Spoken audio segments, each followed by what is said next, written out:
Good day, everyone. We are the Group 9, and before starting our topic, let us introduce ourselves first. I am the first reporter, Regela Yap. The second reporter would be Angeli Sambilad, and the third reporter is Christine Villases. Now, to start, let's play a game. As you see on the slide, we have a 4 picks 1 word game. Now, what would be the first word that comes in your mind after seeing these pictures? Yes, you're right. It is Cebu. Because these pictures are trademarks from Cebu. The Sinulog Festival, the Army Sport, the Battle of Mactan, and the Kawasan Falls. Now, I will share to you some fun facts about Cebu. Cebu, as we all know, is a province in the Philippines.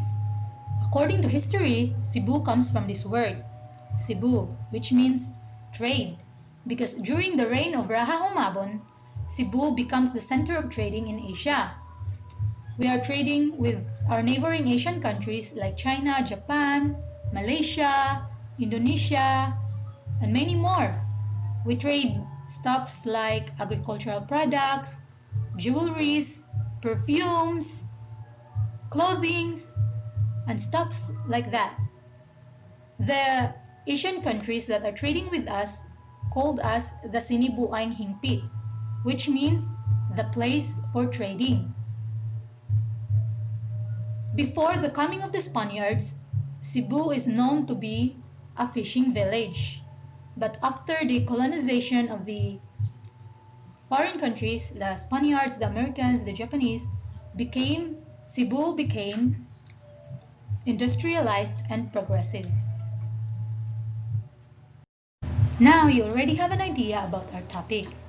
We are going to talk all about Cebu. Mainly, the topic revolves around the critical evaluation and promotion of local and oral history of Cebu.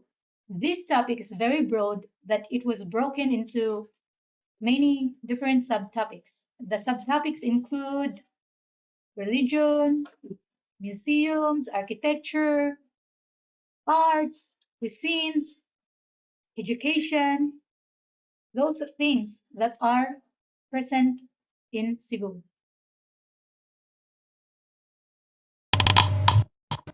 Let's start with museums.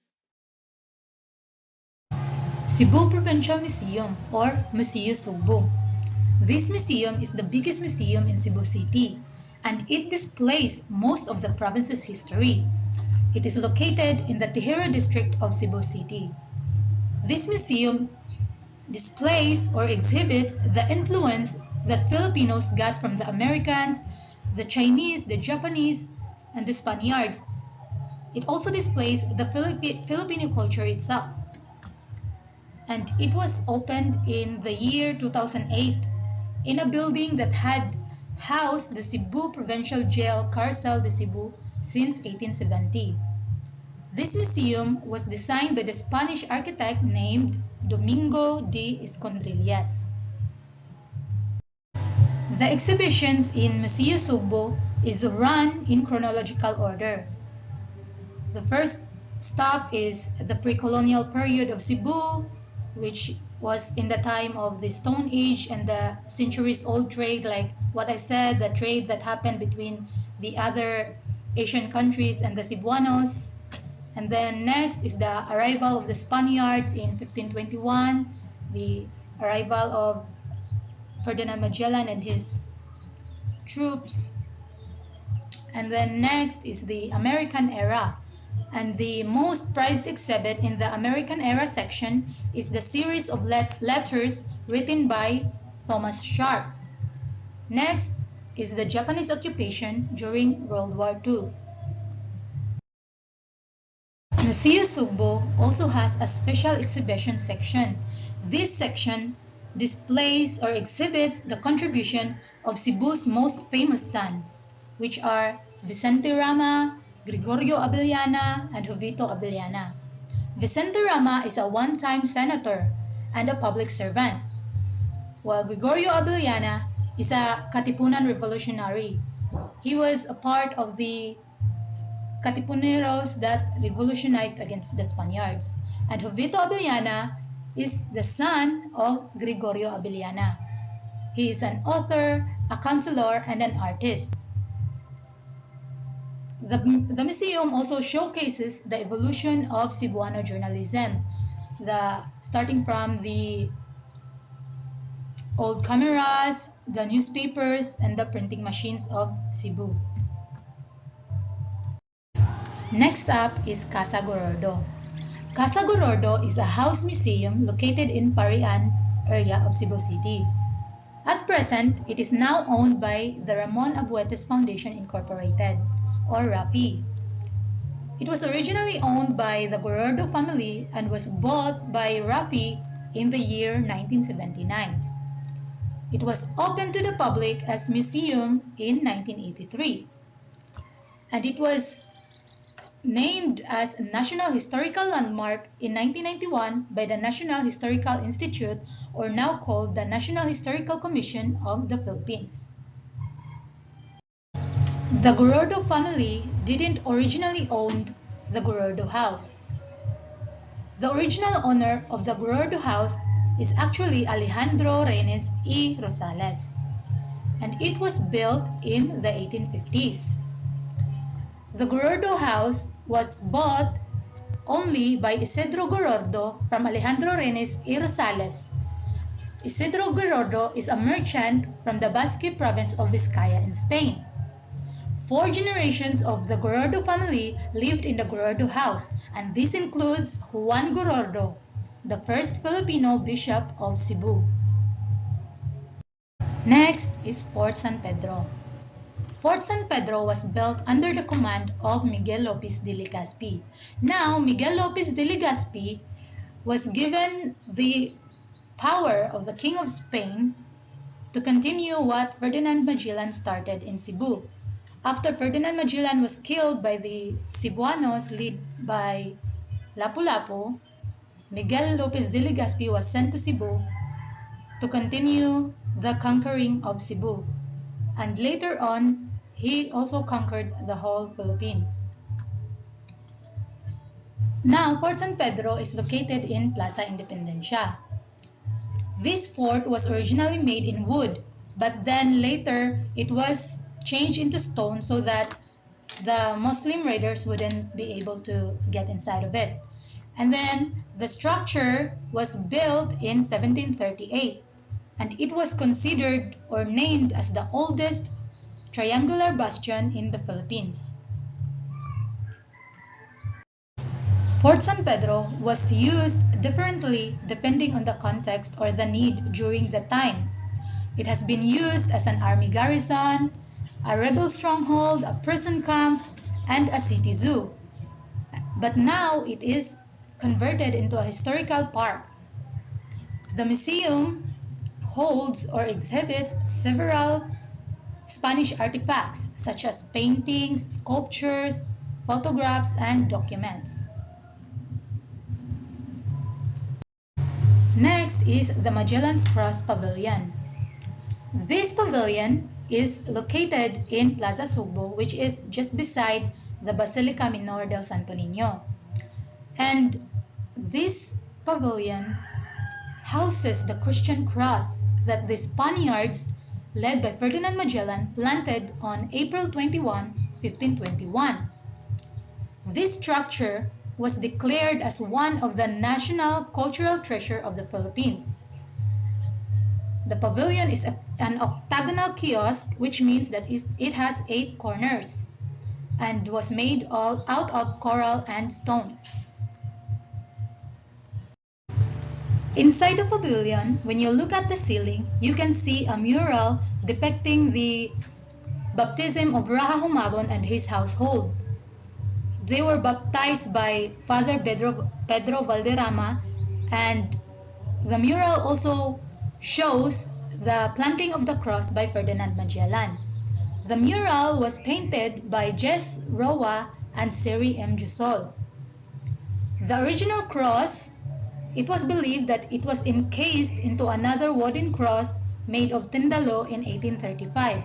They did this because many believers the many believers believe that the original cross can heal anything, can heal any diseases. That's why they chip some parts of the original cross, and the government had found this very alarming, so they enclosed the original cross to inside another wood. And lastly, for the museums, we have Mactan Shrine. Mactan Shrine is also known as the Liberty Shrine. This is a memorial park in the island of Mactan in Lapu-Lapu City. This park holds two monuments, and these two monuments are dedicated for Magellan and Lapu-Lapu. The monument for Magellan is called Magellan's Shrine, and the monument for Lapu-Lapu is called the Lapu-Lapu Monument. The Magellan Shrine was constructed in 1866, and inside the shrine you can see paintings or the happenings during the arrival of the Spaniards until the Battle of Mactan. And the Lapu-Lapu Shrine or the Lapu-Lapu Monument is a majestic 20-meter or 66 feet bronze statue. As you can see in the picture, here is the Lapu-Lapu Monument and the Magellan Shrine. Let's go to culture. The culture in Cebu is very diverse and so rich that we have a hard time choosing which ones are to put into our PowerPoint. So we just chose the famous ones or the most known cultures that we have in Cebu. The first one is the Kadaugan sa Mactan. Kadaugan sa Mactan literally means the victory in Mactan. This is simply the happenings during the arrival of the Spaniards until the Battle of Mactan, where Ferdinand Magellan got killed. It is a historical festival, as I said, a historical festival which reenacts the Battle of Mactan and is celebrated yearly in April 27. Much of the activities for the Kadaugan sa Mactan are held in the Mactan Shrine or the Liberty Shrine, which I just discussed earlier. This activity or this festival started in 1981. Next is the culture of fiesta. In Cebu, fiestas are always present. This is very true and we can't deny this because we can see that in every municipalities, in every cities that comprises the Cebu province, we have different fiestas. And these fiestas are religious festivals because we offer this to celebrate our patron saints. And whenever we have fiestas, we do fun activities, the colorful activities like parades, games, and we also prepare plenty of foods. And the grandest fiesta of all is the Sinulog Festival. This is celebrated in the heart of the Cebu province, which is Cebu City. This is the feast of the Catholic patron, which is the Santo Niño. And Sinulog Festival is held every third Sunday of January. Sinulog Festival started in 1980. Cebu also has Pasigarbo sa Subo. Pasigarbo sa Subo literally means celebration in Cebu. This was conceptualized by Governor Gwendolyn Garcia, the first female governor of Cebu. She conceptualized it in 2008. She made this celebration so that we can promote Cebu as a whole province. We can come together and share the festivals, the faith, the history that all municipalities and cities of Cebu has individually and is celebrated as one.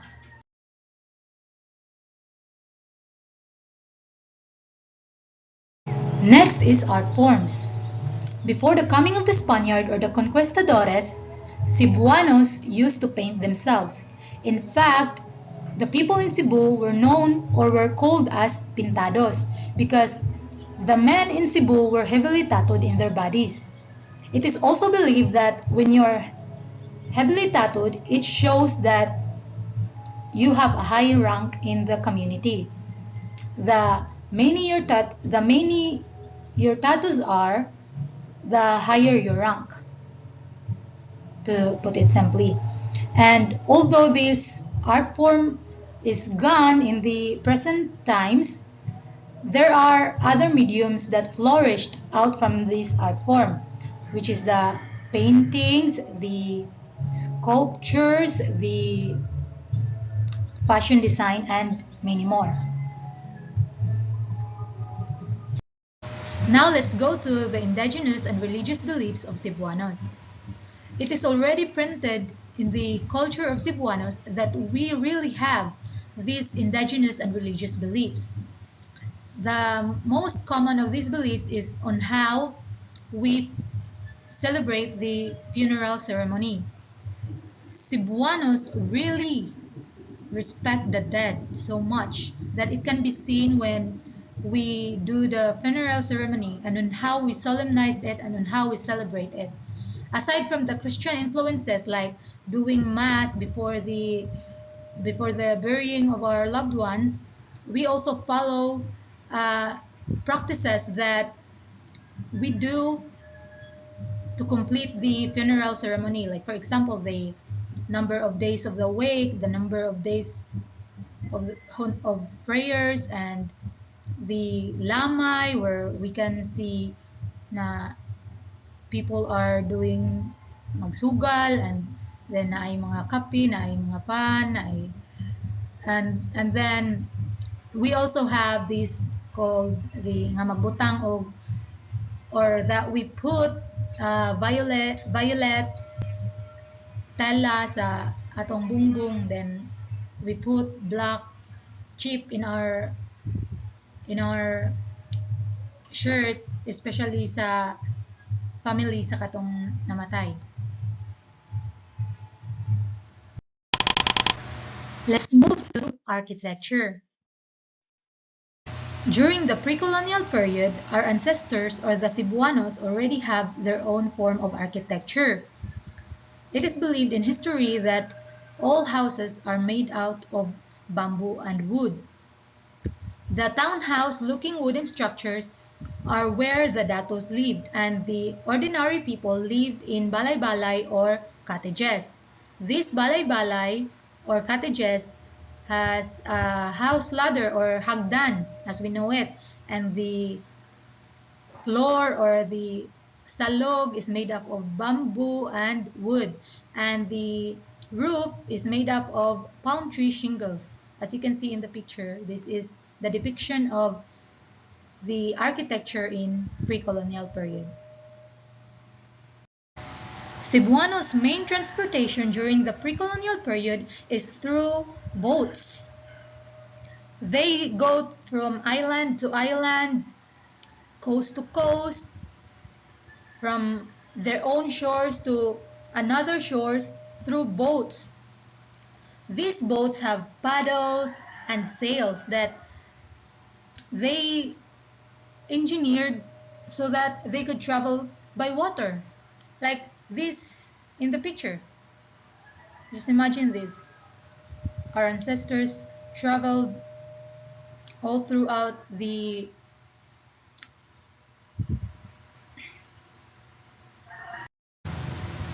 During the Spanish period, the Spaniards brought to Cebu their own architecture techniques. These techniques have the sole purpose of building a sturdier and stronger structures. The structures during the Spanish period are mostly made out of coral stones and timbers. The structures also follows a style, and this style is called the Spanish Baroque styles. The styles have their own intricate and complicated design. And when the structure is made out of a certain style, that shows what the structure means to the social structure that was established by the Spaniards during their reign. Like for example, the style for churches are different, and the style for hospitals are different, and the style for schools are different, and for the styles for the government is different, and the style for the park is different. So when you know these styles, you can distinguish that what social structure that certain building holds in the place. As what Sir Ameriden shared before, that the Spaniards brought to the Philippines their own city plan and social structure, it is very evident in Cebu on how this structure was built.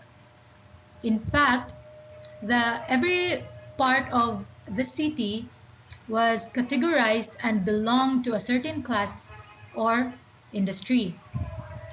The areas near Fort San Pedro is where the Spaniards or the Principalia lives. The Principalias, as we know it, are the señoritos and señoritas. Next is the middle class.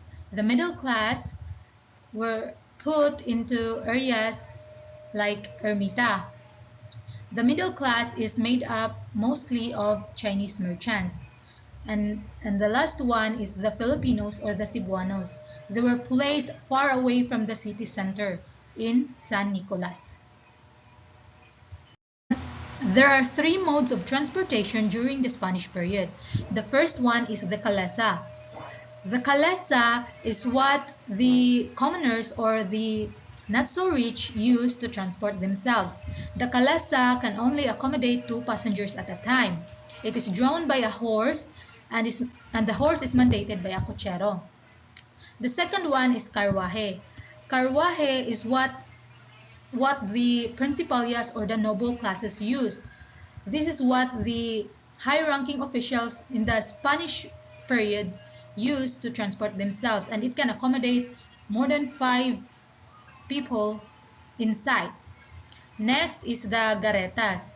The garetas is what the Cebuano farmers used in transporting their farm products.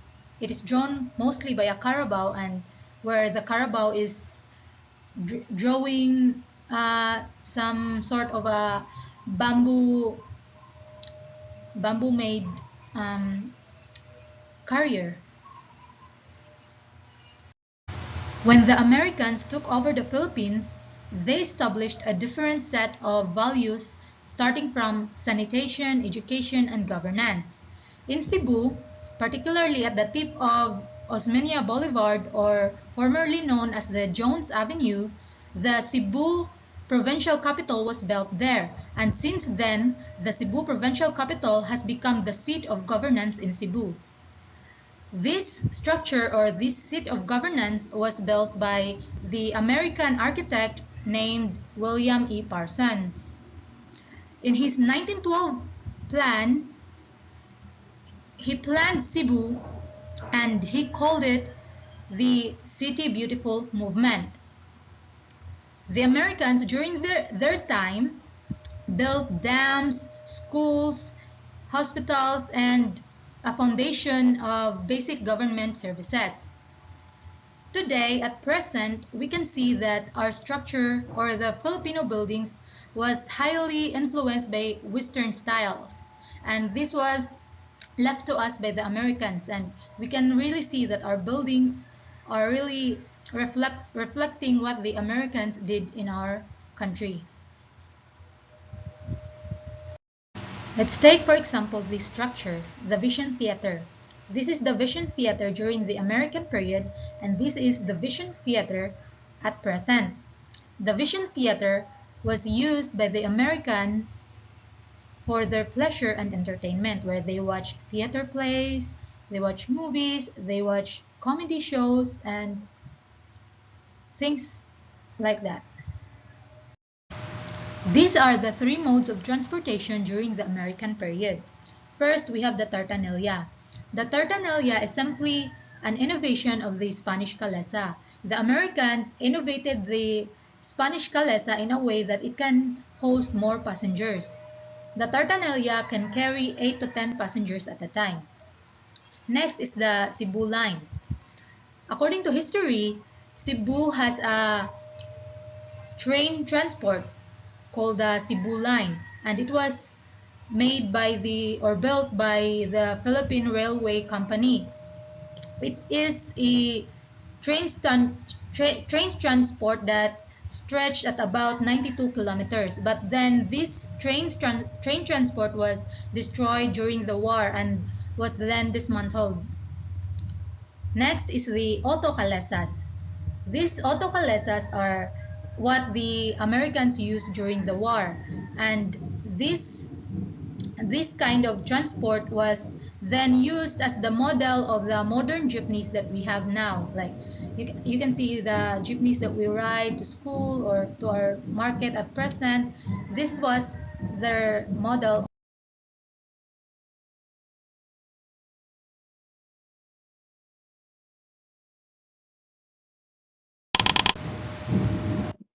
Now, let's move to religion. First off, let's talk about how religion was conceived in Cebu. The first baptism happened in the island called Zubu or Cebu on April 14, 1521. This is where Raha Humabon and his wife Hara Humamay, along with their 800 constituents, were baptized into the Christian faith by Father Pedro Valderrama. And Raha Humabon was given the Christian name Carlos in honor of the King of Spain, who was King Charles I.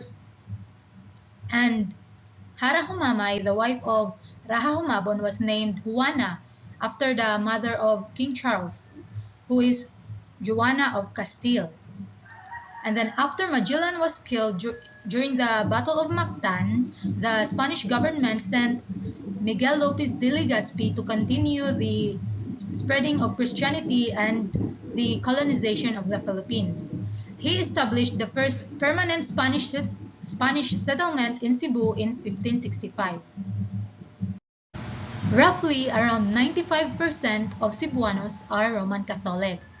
This means that the majority of the population of Cebu are Roman Catholics. There are also other existing beliefs, and some Cebuanos are under these beliefs. These beliefs are the Protestant, the Church of Jesus Christ of Latter-day Saints, Iglesia ni Cristo, Jesus Miracle Crusade, Jehovah's Witnesses, Baptists, United Church of Christ in the Philippines, Taoist, Islam, Buddhism, Hinduism, and many others. Cebu has so many names or titles under its belt. In fact, it is called the capital of the Catholic faith by virtue of being the first Christian city, the first capital of the Spanish East Indies, and the birthplace of Christianity and the Philippine Church. Pope John Paul II, in his homily of families in Cebu in February 1981, called Cebu as the island and the birthplace of Christianity in the Philippines. These are the statistics from the Philippine Statistics Authority about religion. And this shows which provinces and which cities has the biggest percentage of Roman Catholics. As you can see, Cebu is on the 4th spot here in the provinces. We have 94.8% Roman Catholics. And in the cities category, we have the number one is City of Mandaue. We have 95.2% Roman Catholic. City of Cebu, we have 94.7 Roman Catholics. City of Lapu-Lapu or Opon, we have 93.2 Catholics. Just imagine how big that is in the whole population of Cebu.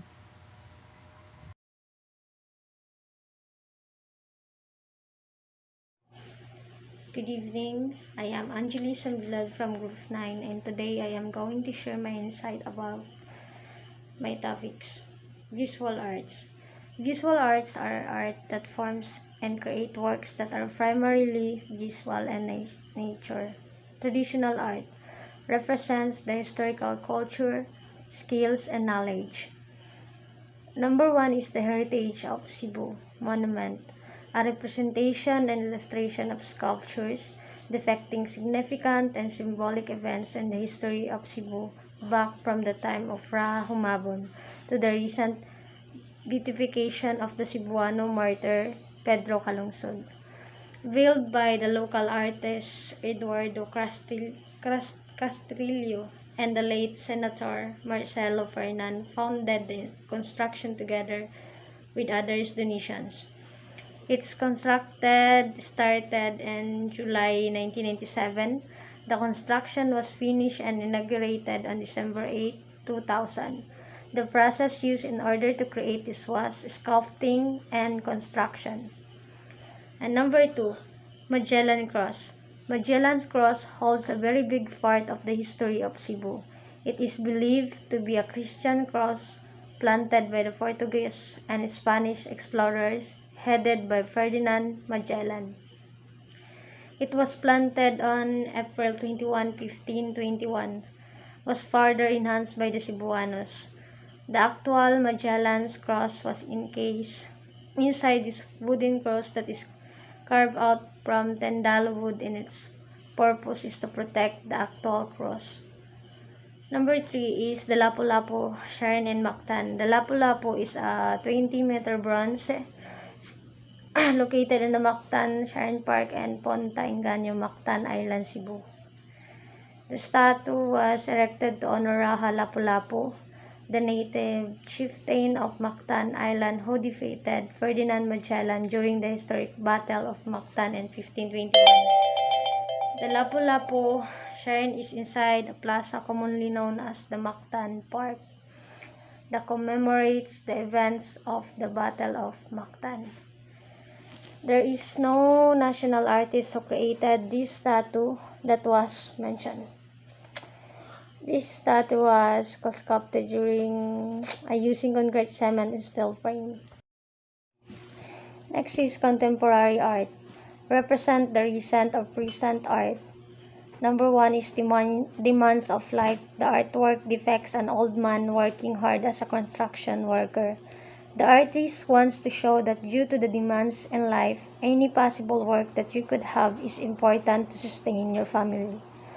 The artist was John Dinglasa. The process used in this artwork was the pen and ink technique.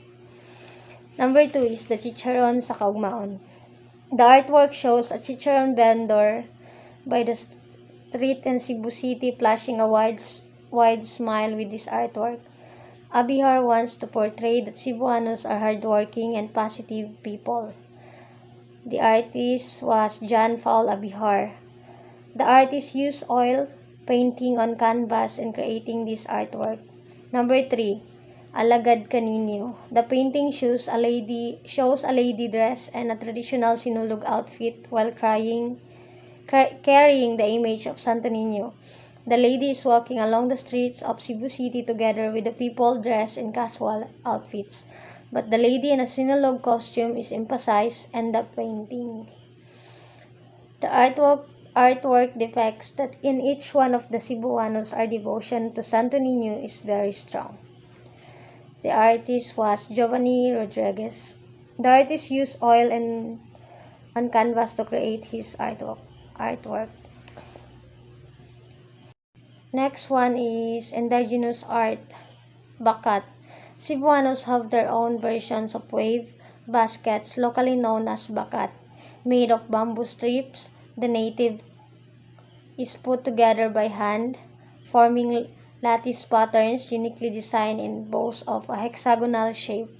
Bakat baskets have been in Cebu even during pre-colonial times. Natives and Chinese traders used to store, farm, produce during harvest. From then to now, it is part and parcel of Cebuano culture. Though the exact historical origin of bakat is uncertain, it is used to confirm the socio-economic life of the Cebuanos as depicted in the wall painting displayed inside the Basilica Menor del Santo Niño, di Cebu during the Christianization of the Cebuano natives by Spaniards in 1521. The similarity of the sexstar shape of the Bakat then and now and the Kagumi is a product of the cultural convergence of trade and commerce for more than 15 centuries of Cebu maritime history. Bakat also looks similar with the Kagumi, a Japanese basket known as kago for basket and mi for ice. But the time of origin of the Kagumi, like that of Bakat, also remain interdiminate, though the Japanese had been in contact with the Cebuano locals for trade in commerce during the Muromachi period. It is a conjecture that the Cebuanos learned the six-star debut of the Japanese based on Lee and Chongzon's account, or the Japanese learned it from the Cebuanos based on Aquino and Santa Maria's accounts, or both learned during the trading contacts from the Hindus and Arabs, or from the Chinese. Based on Junker's argument and Agoncillo and Mangaha's accounts, any of these conjectures challenges other scholars to prove regarding their quest for basket history and the country and the rest of Asia. The next one is performing arts. The dance. Sinulog. Sinulog is held in celebration of one of the country's most famous historic relics, the Santo Niño de Cebu. This was the statue of the baby Jesus that was handed to Humabon of Cebu by the Portuguese explorer Ferdinand Magellan in 1521. At the moment of receiving the holy image, it was said that Queen Juana, the main consort of Humabon, danced with joy, holding this image of the child Jesus. The other natives followed her example, and this event was regarded as the first Sinulog dance. The Sinulog dance steps are also believed to originate from Baladhay, Humabon's advisor. When Baladhay got sick, Humabon ordered his tribe to bring Baladhay into a room where the Santo Niño was enthroned. After a few days, Baladhay was heard shouting and was found dancing by the native tribe. Baladhay danced with a little child and explained that he was dancing the movements of the river. To this day, the 2 steps forward, the 1 step backward movement is still used by the Santo Niño devotees who believe that it was the Santo Niño's choice to have Baladhay dance. Meaning of Sinulog. Sinulog comes from the Cebuano word sulog, which means like water current movement, which depicts the forward-backward step of Sinulog dance. When is Sinulog Festival celebrated? Where is Sinulog Festival celebrated? I forgot, Charis. Sinulog Festival is held every 3rd Sunday of January in Cebu City. Literature. Cebuano literature, as much as most literature of the Philippines, started with fables and the legends of the early Filipino and the Philippines and colonial period. They were documented by the Spanish Father Ignacio Francisco Alcenal. Cebuanos have a rich oral tradition, including legends associated with specific locales, like the Maria Cacao legends of southern Cebu and those of Lapu-Lapu and his father Dato Mangal of Mactan. The folk tales, like the fable Haring Gangis ug Haring Leon, which warn of abusive behavior by the dominant group. Among the early poetic forms are Garay verses, Haritu, Shaman's prayers, Tigmo, riddles, and Panultihon proverbs. As described by the Jesuit Francisco Alcina, 1668, the generic form for poetry is balak, characterized by the presence of enigma or metaphor called balaybay or sambingay. Most of the poems are sung, like the occasional songs and lullabies. The balitaw is an extemporaneous poetic debate between man and a woman that is sung and danced simultaneously. During the Spanish colonial period, the religious theme was predominant. Novenas and guzos, most notably the Bato Balani for the Santo Niño.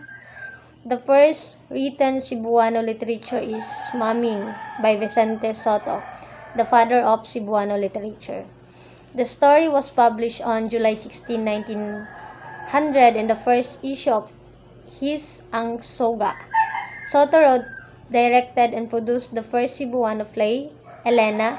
It was first performed at the Teatro Juanquera in what is now Cebu City.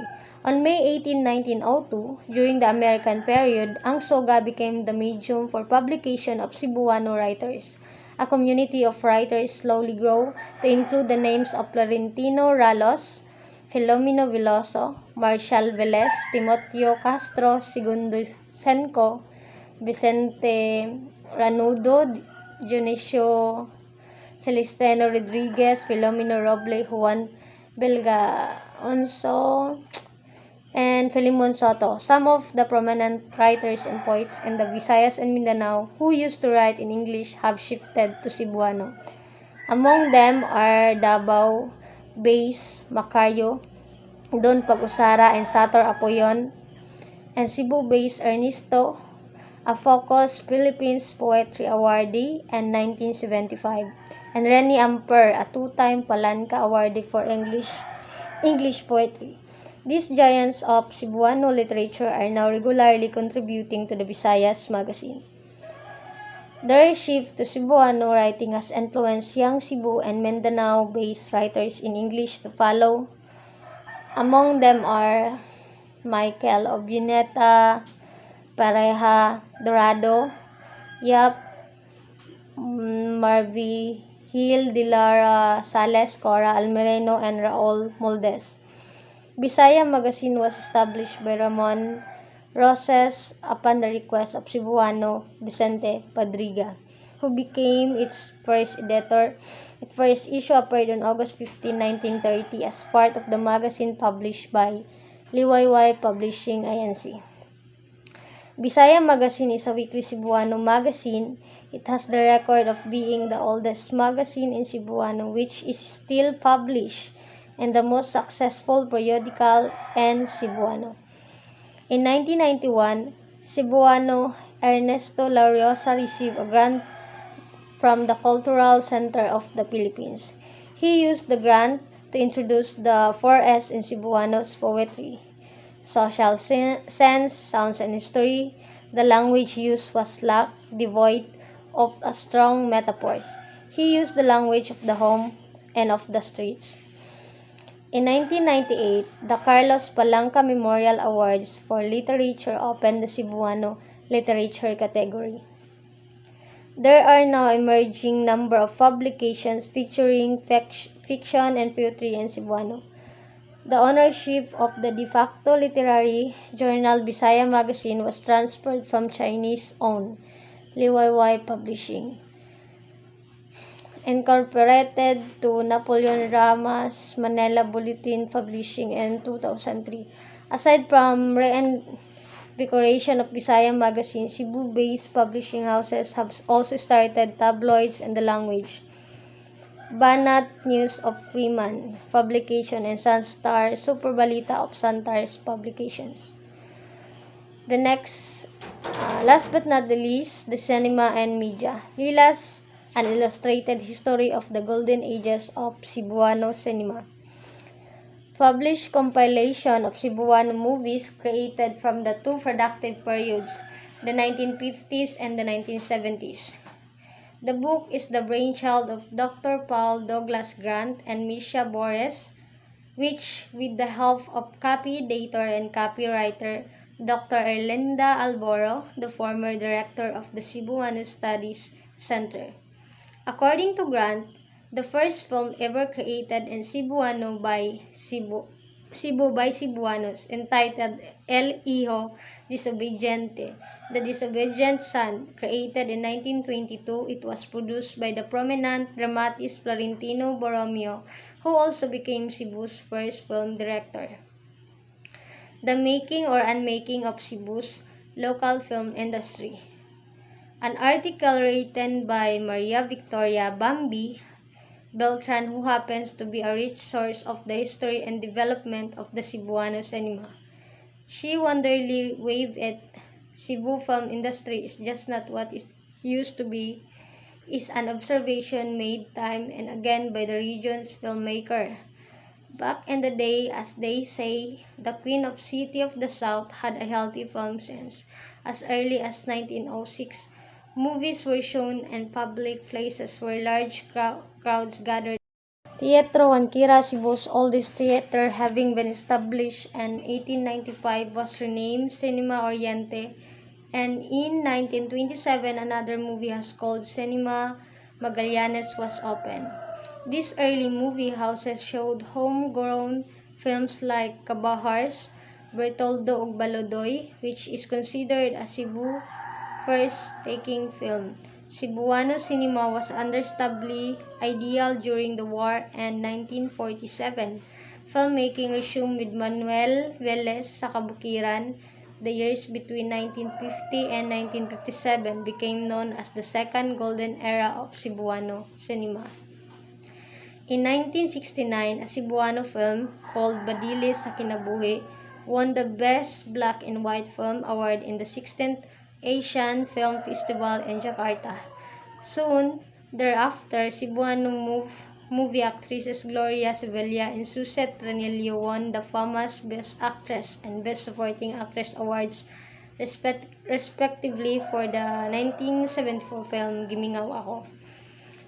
In 1980, the local movie scene petered out due to the financial difficulties. Filmmakers shifted to televisions. Local historians would mark this year as the death of the Cebuano film industry. That's all.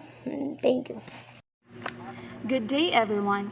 I'm Christine Villases, and I'm here to tackle about the cuisine, education, sports, traditional Cebuano games, and indigenous group in Cebu.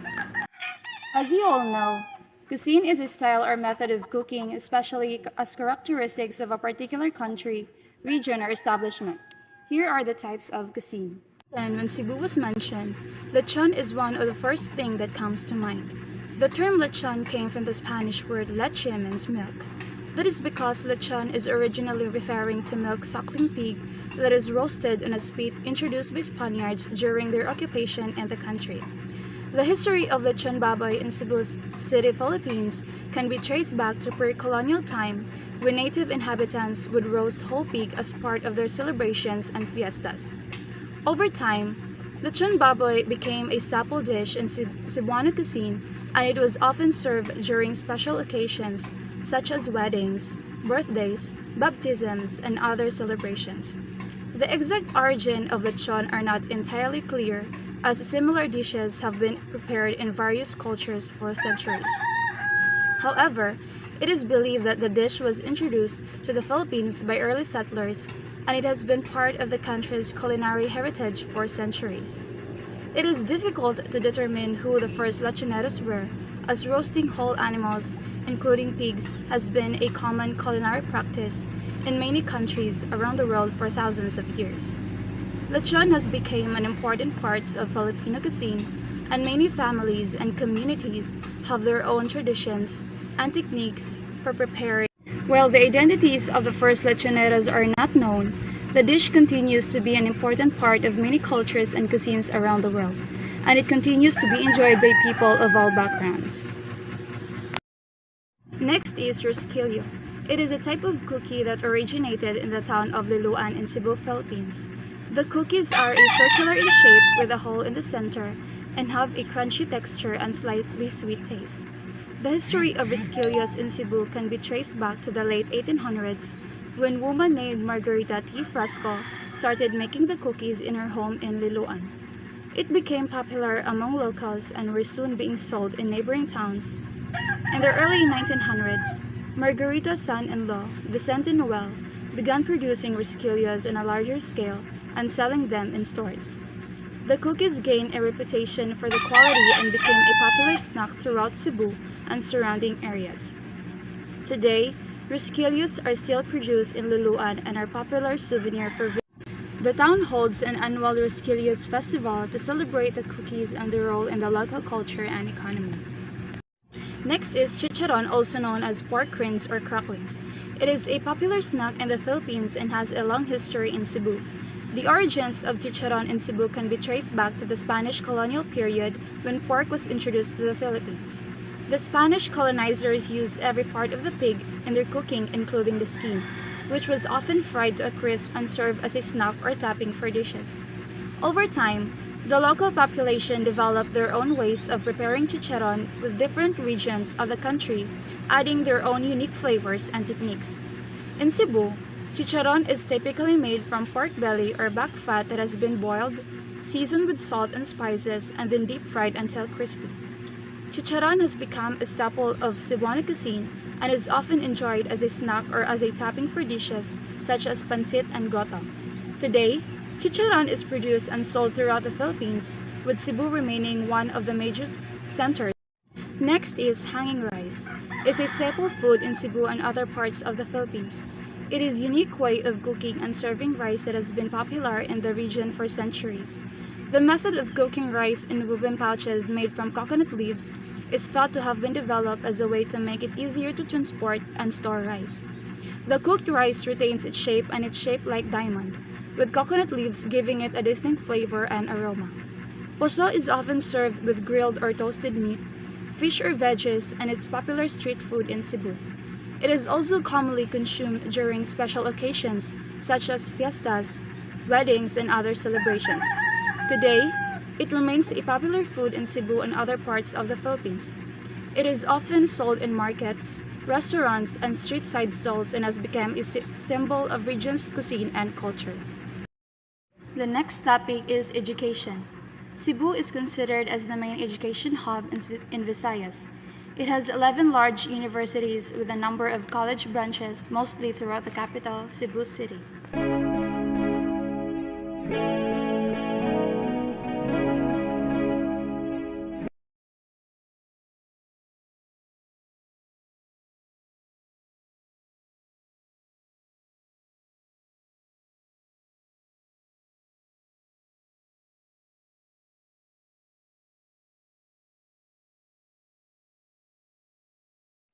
The University of San Carlos is a private Catholic university located in Cebu City, Philippines. It is one of the oldest educational institutions in the country, with a history that dates back to the 16th century. The school was founded on August 1, 1595 with a Spanish Jesuit priest, Father Pedro Chirino, under the name Colegio de San Ildefonso. It was located inside the San Pedro Fort in Cebu City, and its primary mission was to provide education to the local population. In 1769, the Jesuits were expelled from the Philippines by the Spanish government, and the school was taken over by the Dominicans. The school was renamed Colegio Seminario de San Carlos in honor of Saint Charles Borromeo, the patron saint of seminary. In 1783, the school was granted university status by Pope Pius VI, making it the first university in the Philippines and in Asia. The university continued to be run by the Dominicans until 1935, when turned over to the Philippine government. During the World War II, the university was closed and its buildings were used as a military hospital by the Japanese. After the war, the university reopened and expanded its program to include law, medicine, engineering, and other fields. Today, USC is a comprehensive university with several campuses in Cebu City. It offers undergraduate and graduate programs in a wide range of disciplines, including business, engineering, medicine, education, arts and sciences, and architecture and fine arts. The university is known for its strong academic programs and research initiates, as well as commitment to community service and social responsibility. USC has produced notable alumni including former Philippine President Sergio Osmeña, former Philippine Supreme Court Chief Justice Hilario Davide Jr., and Cebu Archbishop Jose Palma. Throughout its long history, the USC has remained committed to its mission of providing quality education and contributing to the development of the Philippines and the world. Arnis, also known as Eskrima or Kali, is a Filipino martial art that involves the use of sticks, knives, and other weapons. It has rich history in Cebu City, which is considered as one of the birthplaces of the art. Arnis has been practiced in the Philippines for centuries, but it was during the Spanish colonial period that the art became more formalized and organized. The Spanish authorities banned the use of native weapons, prompting Filipinos to develop a system of fighting with sticks and other improvised weapons.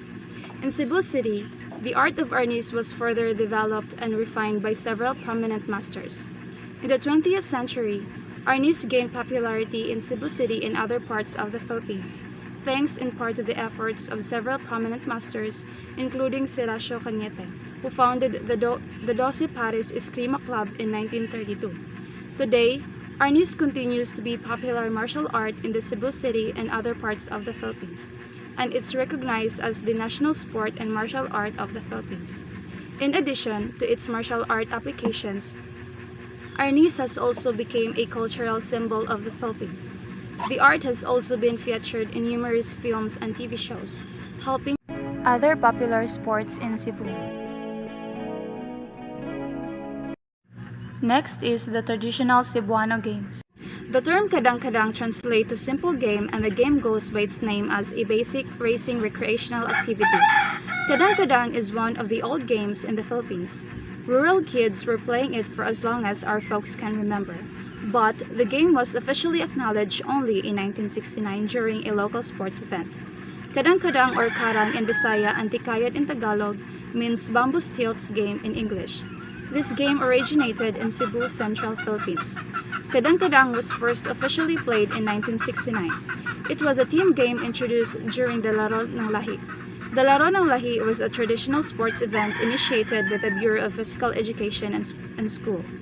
The coconut husk is used by the player to carry himself and outrun the other members of the opposing team. Balance and concentration are the two most important skills a player possesses in playing kadang-kadang. But of course, teamwork is also necessary to successfully bring the game to the finish line. Next is the indigenous group. The Bajau are an ethnic group primarily found in the southern Philippines, particularly in the Sulu archipelago and the coastal areas of Mindanao. However, due to the economic and social factors, many Bajau have migrated to the other parts of the country, including Cebu City. The Bajau have a long history of seafaring and fishing, and many of them have settled in coastal areas of Cebu City to pursue these livelihoods. However, their integration into urban life has been met with many challenges. Bajau communities in Cebu City have faced discrimination and marginalization. The Bajau are often discriminated against and marginalized by the wider society. They are frequently stigmatized as beggars and sea pirates and are often viewed as low class. Limited access to education. Many Bajau children do not attend school because they are forced to work to help support their families or because they are not given the opportunity to enroll due to discrimination. Limited access to healthcare. Bajau communities often lack access to basic healthcare services, which can lead to high rates of illness and mortality. Many Bajau also lack access to safe drinking water and proper sanitation facilities. In recent years, various initiatives have been undertaken to address the challenges faced by the Bajau in Cebu City. These include programs aimed at providing access to education and healthcare, as well as efforts to promote cultural awareness and respect for the Bajau way of life. Nonetheless, there is still much work to be done to ensure that the Bajau can fully participate in the benefit from the economy and social opportunities available in urban areas like Cebu City.